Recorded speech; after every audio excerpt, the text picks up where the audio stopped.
This is Signature Morning on Signature TV. And we're switching gears right now to speak on security. Everyone is now talking about security in Nigeria. I mean, it's always almost seems as if it's a resurgent circle. When everything is calm, everyone is quiet. And when there's an attack, then everyone starts talking about, oh, state police. We are supposed to have done state police. This thing has been on raging since, 1999 is just, some few years back, but it's been on for decades. What is going on with our security architecture? Every single government has faced this security situation. Is it really sponsored? Is it something that we should start looking internally to solve from within? Or basically, is it something that we should just speak about on the pages of newspaper, and then when there is an improvement in security, everybody goes back home? Nick Agule joins us. He'll be speaking to us on effectiveness of internal security architecture in Nigeria. Good to have you. Thank you. Good morning. Thank you for joining us.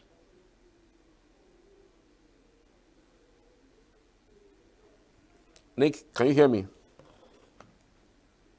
Yes, I can hear you. Good morning, and good morning to our viewers globally. Thank you so much, Nick. I mean, this discussion around state police is, I don't want to say overflowed, because if you say overflowed, it will look as if there has been some implementation in that regard. But apparently, I think we have a bit of an issue with the connection with Nick. We would get back to him shortly. But again, I just wanted to mention something that every time we speak about issues regarding state police, there's always something that comes up and, throws the spanner on the wheels of the movement of the car. I mean, can somebody just tell me, hasn't there been every single time we've seen from Obasanjo to Yaradua to Goodluck Jonathan, to Buhari, every single government has mentioned something around the thoughts on state police. But ever since then, there hasn't been anything, no finger lifted on the state police. Why? Most people say, oh, well, because we are a country, of divisions, or a country or a group of persons who feel that giving some powers to the state government will make us even divide further, because of our history, a history of the 1967 to 1970 civil war. Well, some governors can decide to secede using that apparatus. Several things just come up as an issue with state police. Nick, thank you for rejoining us. Thank you so much this morning. Thank you very much. All right. Speaking of security architecture, I really don't know how to place it. When you speak of the effectiveness of security architecture within our nation, everyone speak about the police architecture. We speak about the NSCDC. We speak about the Nigerian Army. We have all of these security architecture. Around. Why has it become very difficult to stem the tide of insecurity in the country? The painful part is not even when the attack happens, but it's even afterwards. We are unable to apprehend those who attack us and move into the bushes. Why has it become difficult for us to solve these problems? Thank you very much for that question. I think this is a question which the President and Commander-in-Chief of the Armed Forces of Nigeria needs to answer. This is a question on the lips of every Nigerian because we have a security architecture in place. There are the armed forces that are organized in three services: the Army, the Navy, and the Air Force. And these three services have their service chiefs and commanders down the line to the last man. These three services are coordinated by the Chief of Defense Staff. Then, aside from the armed forces, we have the police and paramilitary security architecture, which includes the Nigeria Police Force, deployed in all the 36 states in Nigeria and the FCT. We have the Nigeria Security and Civil Defense Corps. Aside from them, we have other arms-bearing paramilitary institutions, which include the Nigerian Customs, the Nigerian Immigration, the NDLEA, the EFCC. Then, so all these ones I have mentioned also bear arms. Then we have the intelligence community, where you have the DSS, the Department of State Services, then the Nigerian Intelligence Agency, the Military Intelligence Agency, the Defense Intelligence Agency. And there is also intelligence in each of the other armed services. So the Army is got their intelligence, the Navy, the Air Force, the police, they all also have their intelligence agencies.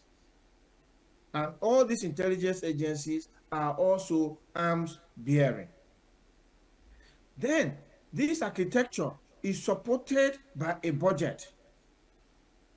For a long time now, dating back to several presidents that we have had, which you listed, the defense architecture is always given the highest budget allocation. And that is the case even for the 2025 budget. There is nowhere in Nigeria you will go that you are not going to see this defense architecture in operation.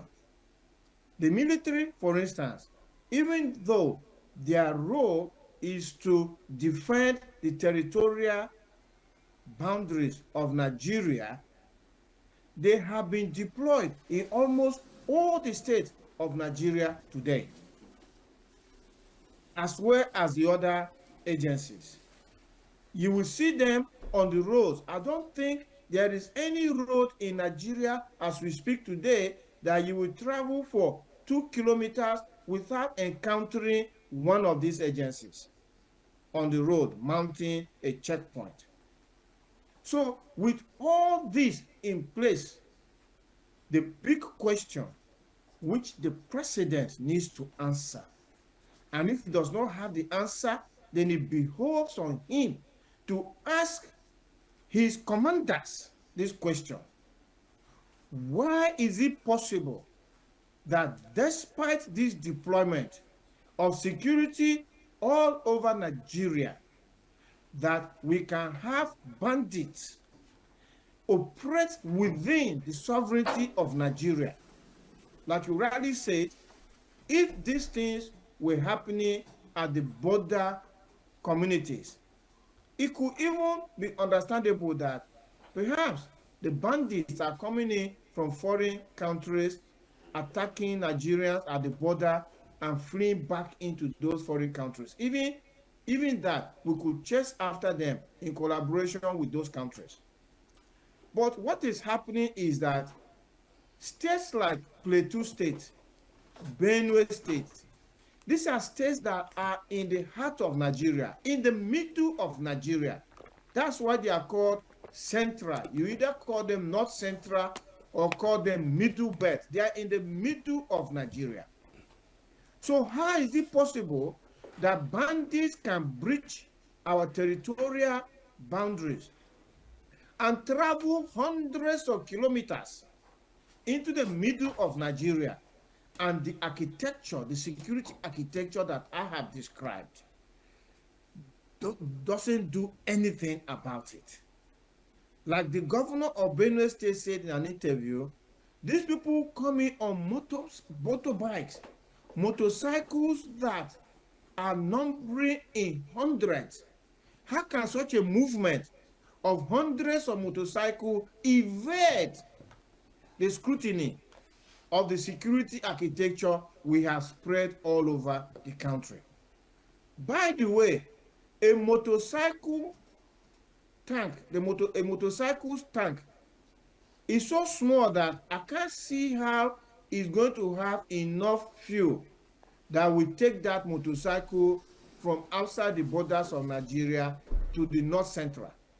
That motorcycle must have to fuel along the way. So they are fueling their motorcycles, they are buying food, they are getting ammunition, they are getting all of these things. And yet our security say they don't know anything that is happening because, like you rightly pointed out, it behoves on the security to prevent the movement of these people to their target location. They have to prevent them, take them out before they get to any place. But assuming they come in and do what they want to do, then they have already shown their hands that they are murderers. Why do we let them to go away scot-free? So this is a question for Mr. President. He must answer this question. He is responsible to Nigerians to tell Nigerians how possible is it that in many parts of Nigeria today we have these bandits operating as if nothing stops them. And just before I will give way to you, because I believe you might want to make an intervention. One last thing. The National Security Advisor, the man whose job is to advise Mr. President on security matters in Nigeria. He was in the capital of Benue State last week. He stood in the comfort and safety of the government house in Makudi and made a statement that there is no territory in Nigeria that has been taken over by bandits. My question is that, is this the type of advice he's giving to Mr. President? Because the governor of Benue State, if he thought about it, he should have taken Mr. Nuhu Ribadu, the NSA, to the IDP camps that are spread all over Benue. Because an IDP camp exists only because somebody has been displaced from his home, from his farm. And if Mr. Ribadu claims that no territory has been taken over, he should have then led these IDPs by himself back to their farmlands, back to their homes, so that he can see things for himself and go and tell Mr. President that we have resettled these people. So for me, perhaps it's also one of the problems that Mr. President advisors are not giving him the true position of things. But Mr. President does not only need to depend on his advisors. He reads the newspapers. He listens to the news. If he doesn't do that, then that is terrible of him. If you are leading a country like this, you should be listening. You should have time in a day, at least half an hour of your day, to go through the highlights of newspapers and watch television and know what is happening with the people that you are governing. So this situation as we have it today is terrible. Nigerians are losing their lives, and the farms are not producing enough food. There's hunger in the land, and Mr. President needs to do something about this very, very urgently. This situation goes beyond rhetoric. It goes beyond issuing statements from the presidency. It goes to tasking the security architecture to go and wipe off the terrorists and bandits and kidnappers that are taking Nigerians for granted and taking their lives every day. How do you think that state police can help in this regard? Because so many persons have cited Amotekun, Ibubago, Hizba police in the north, as one of the police architecture organized by state governments that hasn't really worked. The Southwest has an active Amotekun. You could say that Southwest is still under some sort of attack, because the governors came out the other day to say that they are, the forests are not safe, and there have been a few attacks there as well. Do you think state police would work? And if you are convinced it will work, how do you think it will work? So we are a federal republic. Our name is the Federal Republic of Nigeria. And the concept of federalism is that the states are semi-autonomous arms of government. And the like in the United States, whose constitution we have copied and whose federalism we have also copied, you will discover that the states manage their affairs in a semi-autonomous way. They take care of their internal security, and the states are also the economic centers. They generate money and they send money to the center for the center to run common services. And common services include things like defense, the military, um, foreign policy, economic policy, issuance of um, notes, issuance of currency, and things like that. That's what is at the center. The rest of everything is at the state. So if Nigeria calls itself the Federal Republic of Nigeria, then we have to do governance in line with a federalism, in line with a federal structure. Because if you say you are something and you are not behaving as that something, then there's a problem there, right? There's a problem. So the state police matter has been on the table, just like you have said, right from the Obasanjo days through to all the leaders to today. But at the end of the day, nothing comes out of it. And it is very important that state police are given the go ahead. Unfortunately, even in the last Council of States that was attended by the governors and the president and his team, state police, which was on the agenda, was not discussed. And that is the second time that this meeting we hold and state police on the agenda will not be discussed. So it looks as if we are giving lip service to this. And I always make the point that policing is local. But the way that policing is organized in Nigeria today, we have one Inspector General of Police who is looking after all the policemen in the country. By so doing, we have placed all our eggs in one basket. Because if that Inspector General is not effective, it means the entire policing system in Nigeria will not be effective. So it is important that the states must be given the go-ahead to arrange their police force. That way, we are going to have 36 Inspector Generals of Police in each state, one per state, and then another one in the federal capital, if the federal capital wants. Otherwise, the federal capital can allow the federal police to provide internal security. But if we have 36 police structures in Nigeria, chances are that at least half, if not more, of those structures will be effective. They will have competent leadership. They will be funded by the states that set them up, and they will be able to recruit more people to police their states. And the combined policing efforts of those 36 police forces is going to provide better security to Nigeria today than we have it. And for me, these are areas where President Tinubu needs to look into. A reform, he says it's a reform government, a government of reforms.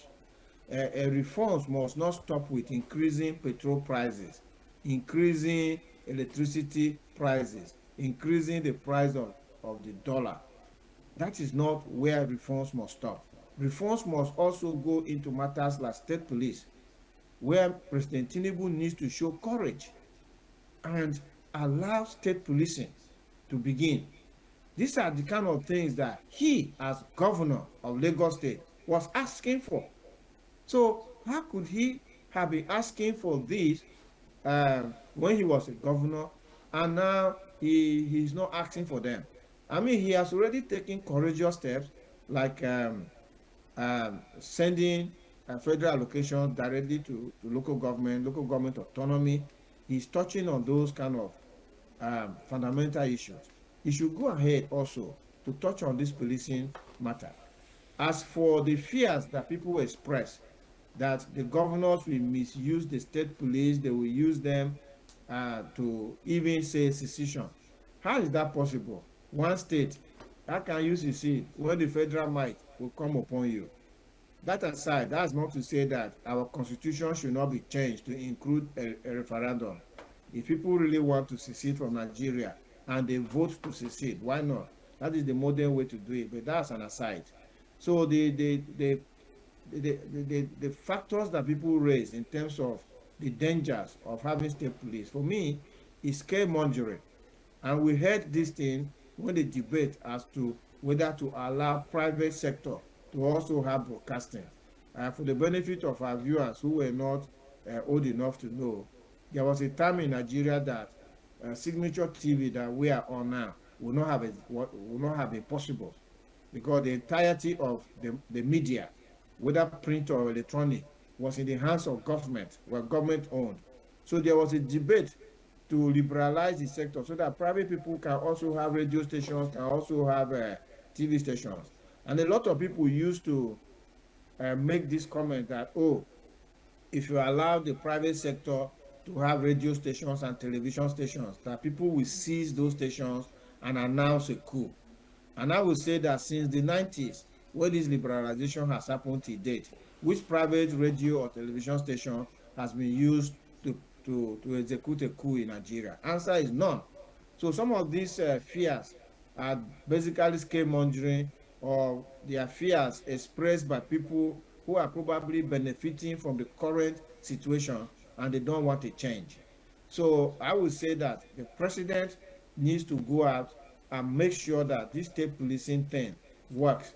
And then there will be checks and balances that even if you're a state police and you commit a crime, then the law will take its natural course upon you. That is where the checks and balances will come in. So we just have to go ahead with this state police because, like you mentioned, Amotekun and the other regional security outfits that are being promoted by states is not the equivalent of a state police because they are not as armed. They are not allowed to be armed with automatic weapons, which will be the kind of firepower you need to confront the bandits that have taken over parts of Nigeria. So state police has to go ahead. We've seen how over time governors have even abdicated their own responsibility. I mean, they just say they are not responsible, basically asking people to defend themselves. And even in that same breath, refuse to provide what people would use to defend themselves. In the scale of things today, when a governor comes to a community to say, defend yourself, do you think that it's something to listen to? Should the people go ahead with that, with what the governor has said, even though we understand that it's in the constitution? But then again, when a governor says that, he should be looking at bringing or providing what the people can use to defend themselves, isn't it? Any governor or any person in Nigeria who says the citizens should go and defend themselves is calling for anarchy. Actually, if you're a governor and you ask your citizens to go and defend themselves, then your role as a governor is no longer tenable. Just leave, vacate your office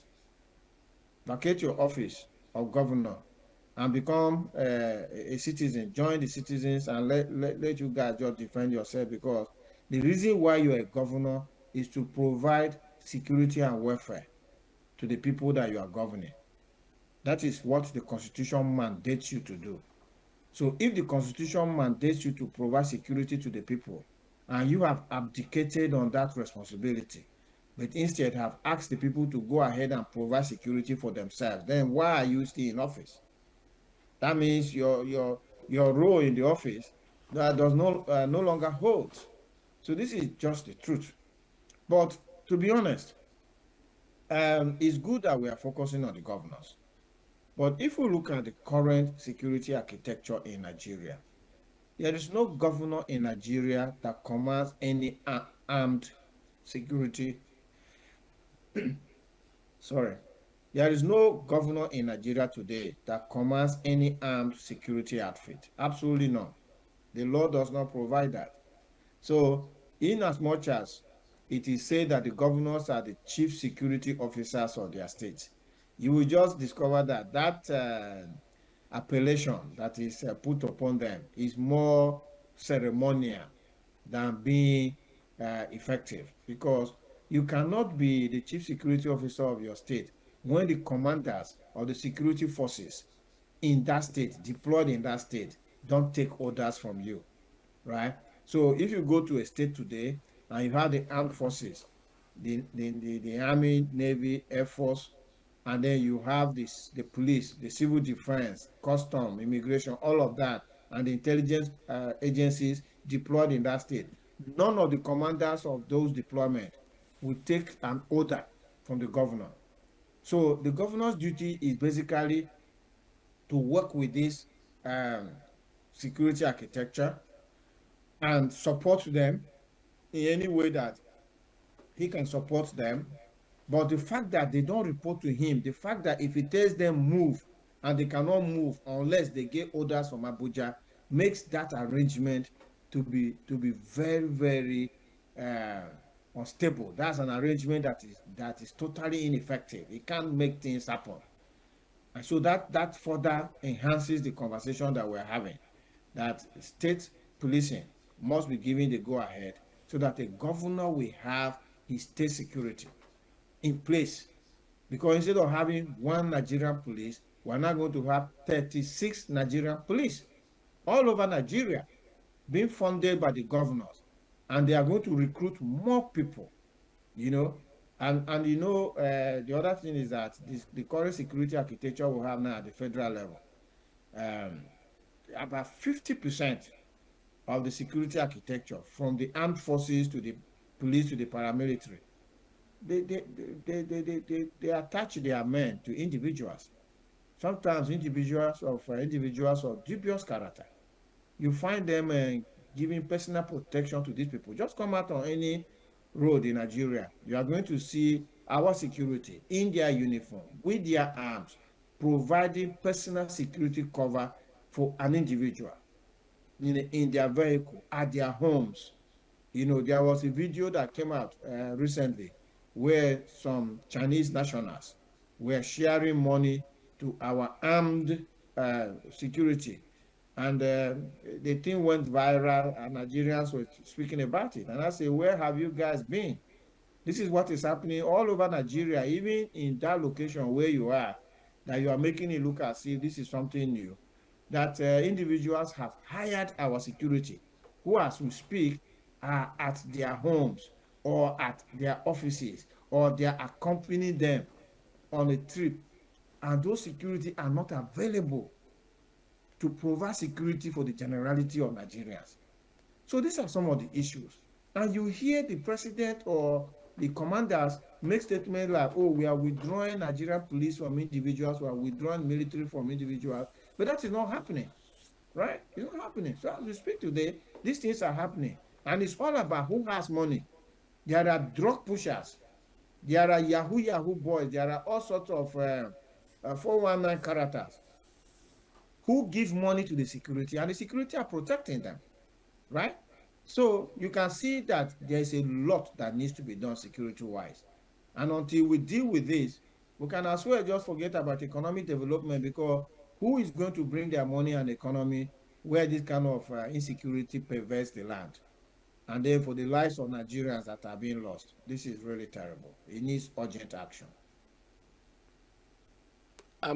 Some persons have also stated that we're not ripe for state police as a nation. I mean, we've even seen the IG of police, the current IG of police, Ebotoku, say something in that regard, that the governors would misuse the opportunity that they have, and that it would most likely, make the president lose certain powers in that regard.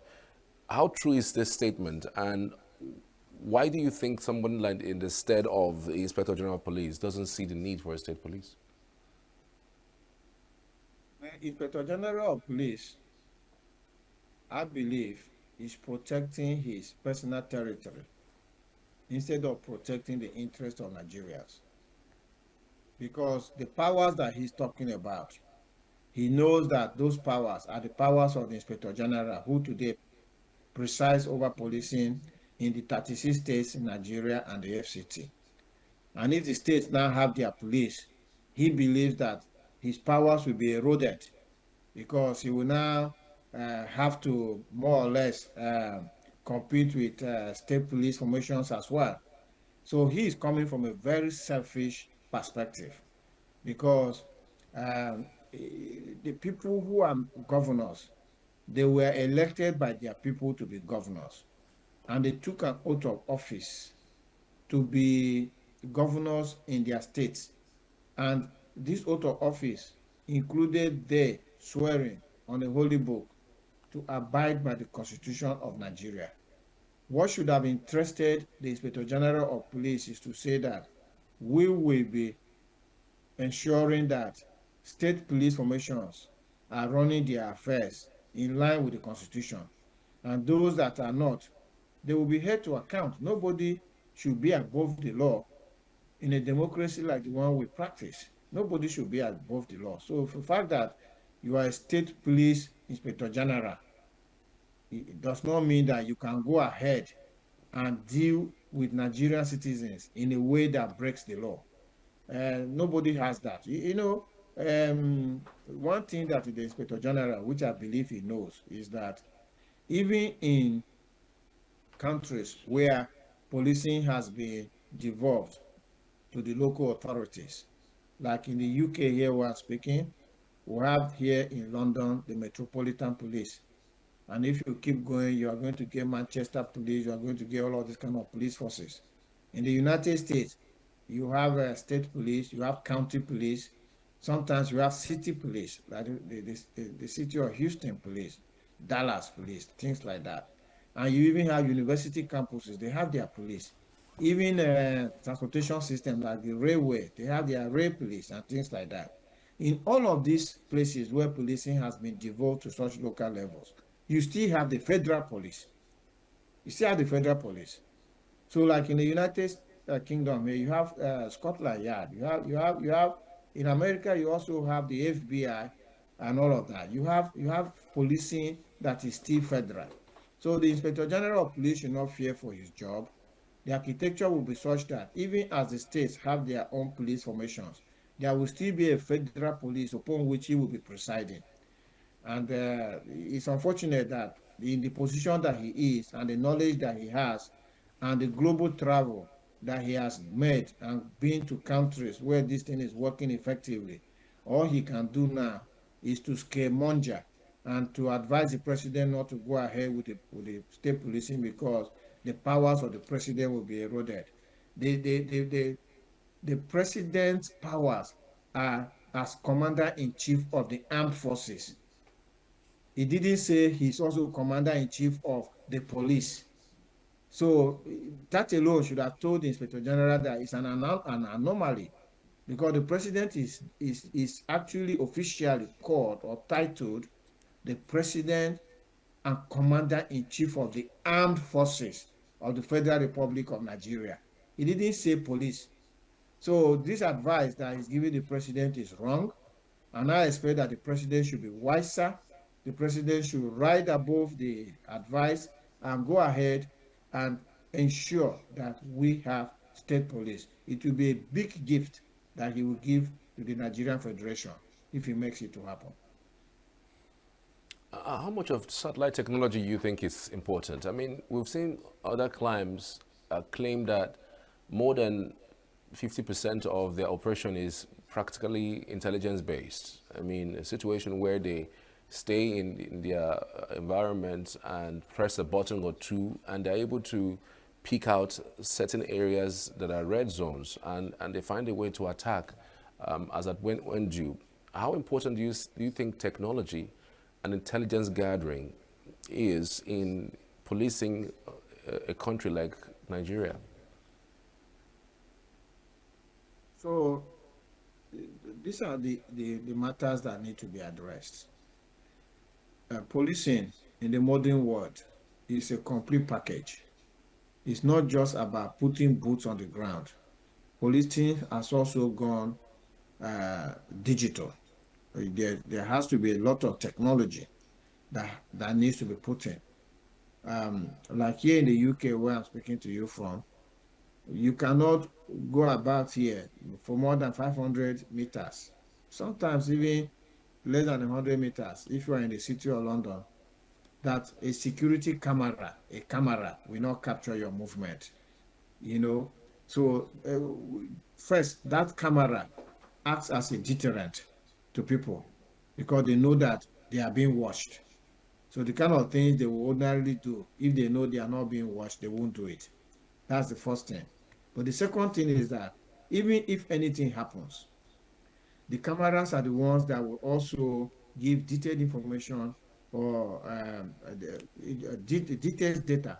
detailed data about the movement of the people who committed the crime, and sometimes their vehicle registration. Then sometimes you see they capture their faces and they put them out and ask the community to look out for people like this. So those are the kind of things that happen, and also you find out that like here in the UK, the police don't mount checkpoints the way you have it in Nigeria. Instead, the police install what they call automatic number plate recognition technology in their cars. And as the police car is patrolling, it's picking up the plate numbers of all the vehicles that are, uh, that the car comes in contact with. And if there is an issue with a particular plate number, that vehicle is going to flag a message, and the policeman will then take necessary action, either to stop the vehicle, or if he fails to stop, they chase after the vehicle. So these are all of the kind of uh, technology that is being used. Today we have drone technology where you fly drones, and the drones are able to survey an area, pick up areas that will feed back data which can be worked upon. Unfortunately, in Nigeria, you discover that our cities don't have cameras. Like in Abuja, they started the project to install security cameras in Abuja. You still see the poles and sometimes even the cameras on the poles, but that project has been moribund and nobody talks about it. You see, you can only provide security if you build the system to police the environment, which includes such things like the cameras. So those are the kind of areas that should interest Mr. President to say that why don't we have this camera technology working in a city like Abuja and other states? And this is where governors also need to come in, because you can install these things around your state, especially in places that have a high risk or having this insecurity. Now, I was talking about automatic number plate recognition technology. You find out that here in the UK, everybody's vehicle has a plate number. The prime minister's vehicles have, in fact, the prime minister's vehicle does not even have an official number. The prime minister's vehicle is registered just like any private vehicle. It carries the same plate number like my car or any other car out there. The king's vehicles have plate numbers, and the police technology is able to read those plate numbers to know whether those vehicles are are needed for anything. In Nigeria, you have vehicles that have no plate numbers and they are plying our roads. Yeah, and most often these vehicles are not even official. It is individual. Sometimes Yahoo boys or kidnappers or 419 or even bandits. They just take a Hilux van, they remove the plate number, they put reflective light on top of that Hilux van, and they are moving about Nigeria. And the so-called checkpoints that even have, when they see them, They will just assume that they're a convoy and they just give them free passage. And these guys go all over Nigeria or whatever they want to do. So there are basics that you need to have. The other time I was speaking about the 999 technology like we have here in the UK. Even though in Nigeria you have the 112 system, which is not effective, you need to have an effective emergency response system with a command and control center in place so that the GSM companies will link their networks to this emergency system. And it only takes the citizen dialing a three-digit number and they get across to the control center. And the control center, we ask them what the issue is. Is it a security issue? Is it fire? Or is an ambulance you need? And then they are able to send rescue, send help of whatever nature it is the citizens are calling to that particular location, and matters are dealt with. By simply doing something like that, you have made the 200 million Nigerians to also become security men because they are watching over their areas, and if they notice anything, then they alert the appropriate agencies to come to rescue. I mean, if criminals know that if I start anything here, the citizens will call for security and the security will be here in no time. It is a big deterrent for them to go ahead and try to perpetrate anything. So these are things like, and of course, this 999 system, as I say, works with satellite technology such that if there is no GSM number, it will pick the call and all of that. So even if the phone doesn't have battery, there's an internal battery in the phone, in every phone, that the 999 system will work with. So these are the kind of things that the Nigerian government has to put in place. There are basic infrastructure, including technology, that must be installed for you to have effective policing. So far, we have not even started in those areas.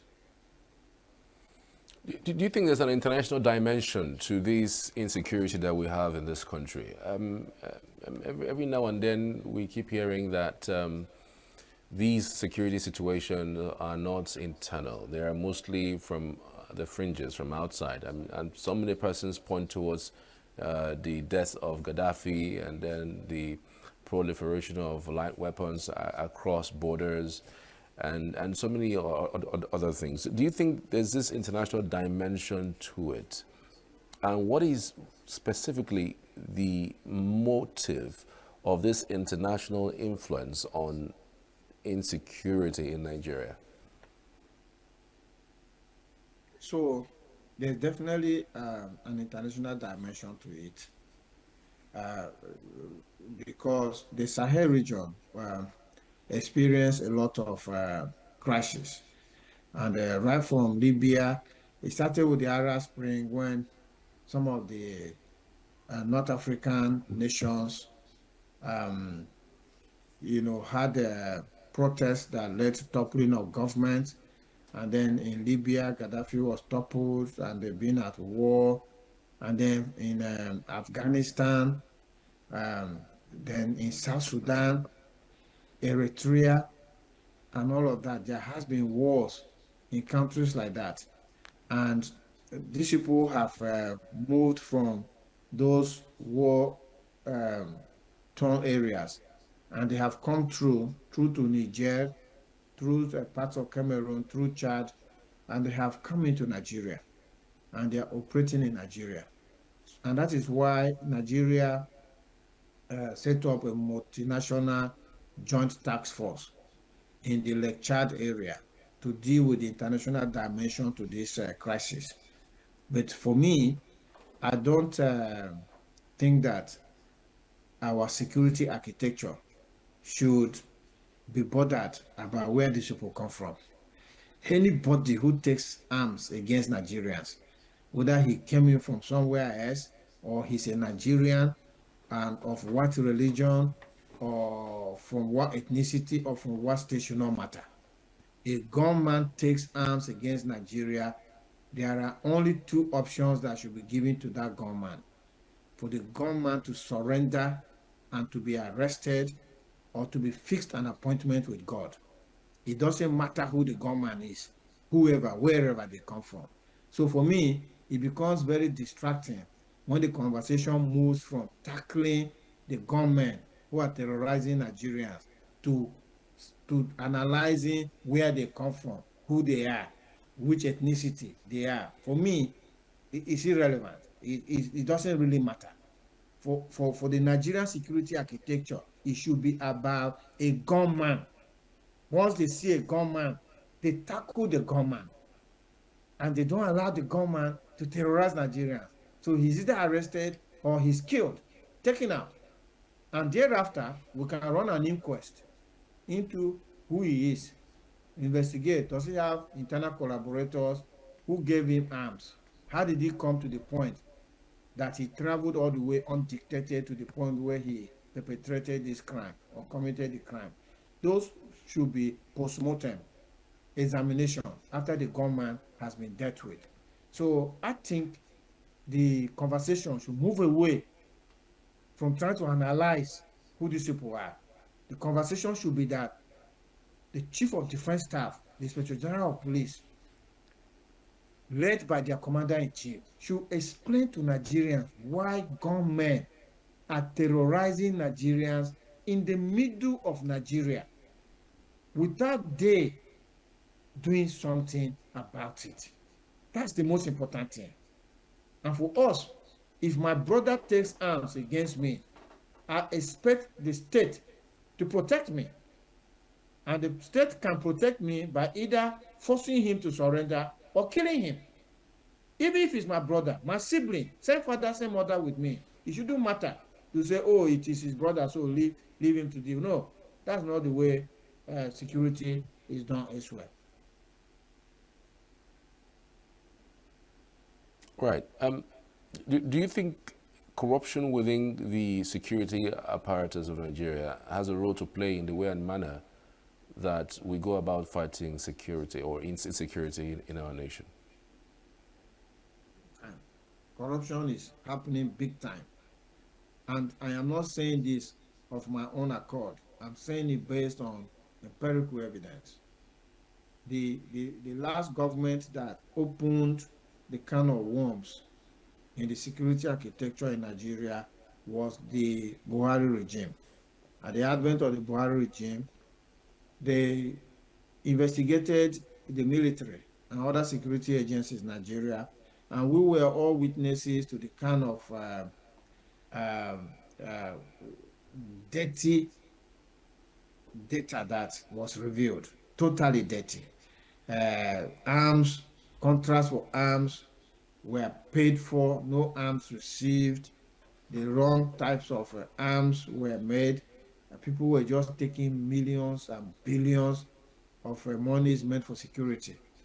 And unfortunately, when President Tinubu granted a media interview, they asked him if he was going to follow in the footsteps of his predecessor, which is the government of President Buhari, and check out the security agencies, including the military, in terms of making sure that they are applying the budget that they are given for the right purposes. And unfortunately, the president just said it would be disrespectful of the military institution if he goes to check out their books, which to me was something very scary for a commander-in-chief to say. You are a commander-in-chief, you are in charge of the armed forces, they are reporting to you. You are also mandated by the Constitution to defend the Constitution. And what I would have expected the president to have said in that media chat would have been that if there are allegations or any prima facie evidence of corruption in the security architecture, including the military, that the law is going to take its due course. That is what he should have said. That's the minimum that was expected of him to have said. But for him to now say he was not investigating the military because if he does that, it disrespects the institution. He basically gave a blank check to the military that you guys can go ahead and do whatever you want to do. I'm not going to come after you.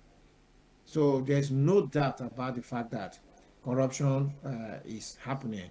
Even the earlier scenario that I pointed, where private individuals who have no official functions are given security cover by our military, by our police, by our paramilitary, who have been recruited, trained, and armed by the resources of the people are attached to individuals for personal security duties in itself is corruption. That is also corruption. So all sorts of people are being attached. And religious leaders, you see some pastors now, they carry their security. Everybody carries their security. Some are being paid by corporate entities. You go to every major office in Nigeria, and they have this security, our security men, at their premises, who are providing security only for that premises. They are not available to provide security for anybody else. That also is corruption. The fact that commanders can take money from people, some of them with dodgy characters, and provide them security, who will now be at their homes, at their offices, and accompanying them about without being available to the rest of Nigerians. It's also corruption. So yes, there's corruption, and the president has to deal with it. When you hear the president, respond to questions in that manner, and saying that it will be disrespectful to look at the books of the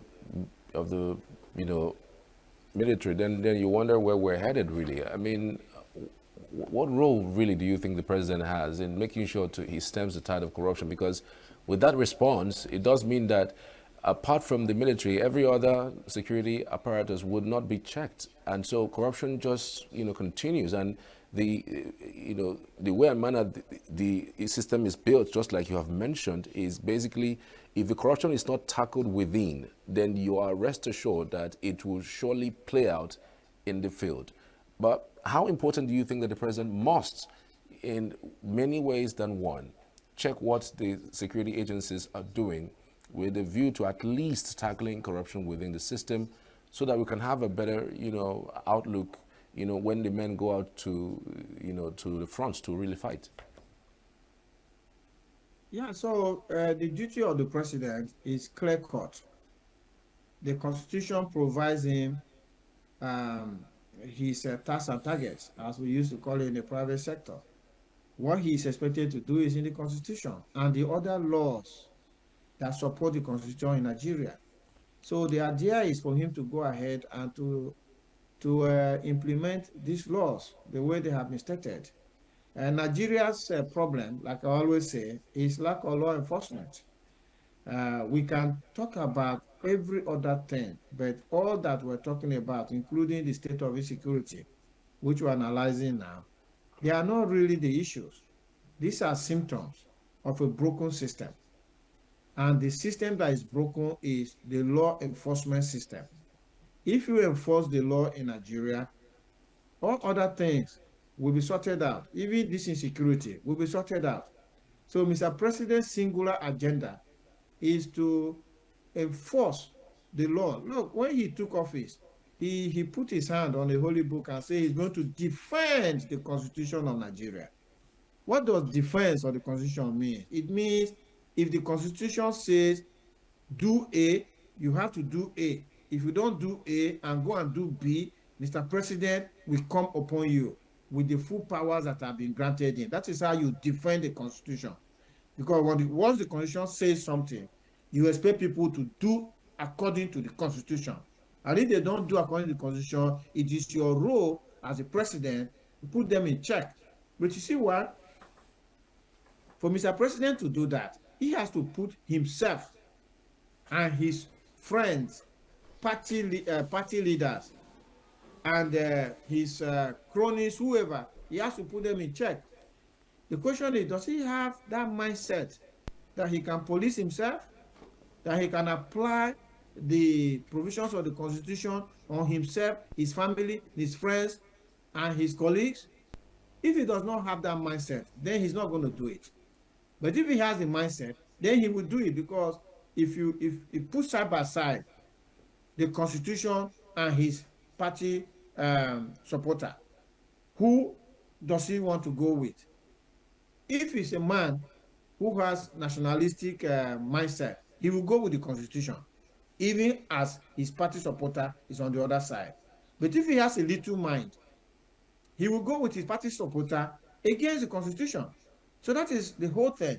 If Mr. President enforces the Constitution, I tell you that all of the other things that we are busy talking about in Nigeria such as insecurity, such as poor infrastructure, such as lack of food production, such as lack of power supply, no railways, decayed infrastructure, inflation, unemployment, high exchange rate, all of them will solve.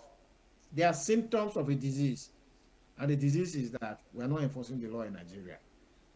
Whether this All right, president Nick. is the one who can enforce the law in Nigeria, he has to prove it to us. For so long, he hasn't proven to us that he can enforce the law. And I think for that, it's a terrible situation for us to be in. Nick Agule, many thanks for your time. We truly appreciate your insights on the situation, especially as it concerns effectiveness of internal security in the country. Many thanks for your time. Thank you very much, and good morning to our viewers. Signature TV. News in your pocket.